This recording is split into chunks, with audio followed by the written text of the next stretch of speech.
दोस्तों, आज के वीडियो में हम जानेंगे सिद्धार्थ गौतम और राजकुमारी यशोधरा के स्वयंवर के बारे में।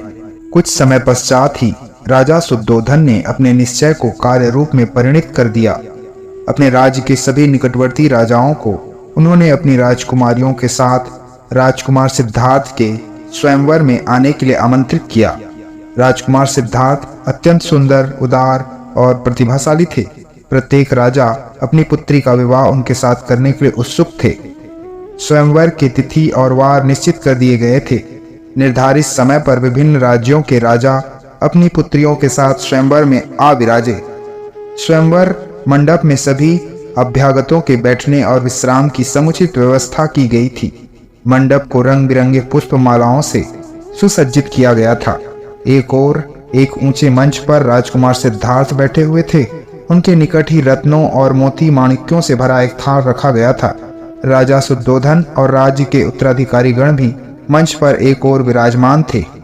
राजा की आज्ञा से स्वयंवर की कार्रवाई प्रारंभ की गई। विभिन्न राज्यों की राजकुमारियां क्रमशः राजकुमार सिद्धार्थ के आसन के निकट पहुंचती और उन्हें अभिवादन करती, किंतु राजकुमार किसी की ओर दृष्टि उठाकर नहीं देख रहे थे। राजकुमार सिद्धार्थ अपने निकट रखे थाल में से मुट्ठी भर मोती माणिक्य उठाते और चुपचाप आने वाली राजकुमारी को भेंट स्वरूप दे देते। राजकुमारी उदास मुख लिए लौट जाती।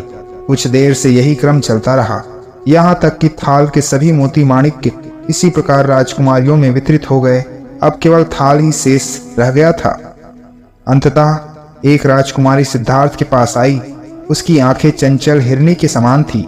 उसकी पैरों की रुंझुन ने एकाएक राजकुमार सिद्धार्थ को अपनी ओर आकर्षित किया।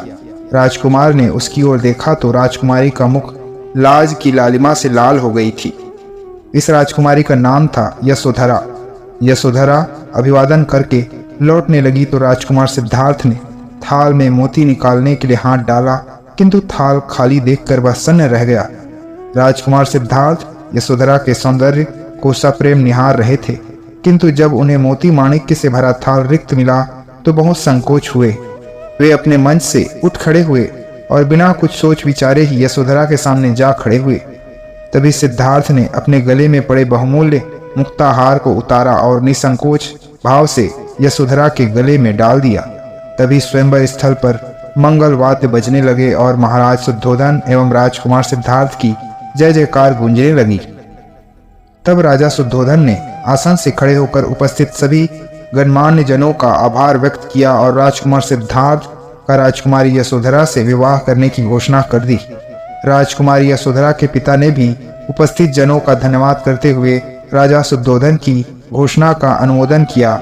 इस विवाह घोषणा को सुनकर उपस्थित जनों को बड़ा हर्ष हुआ, किंतु वहां पर कम से कम एक व्यक्ति ऐसा भी उपस्थित था जो इस घोषणा में विक्षुब्ध था।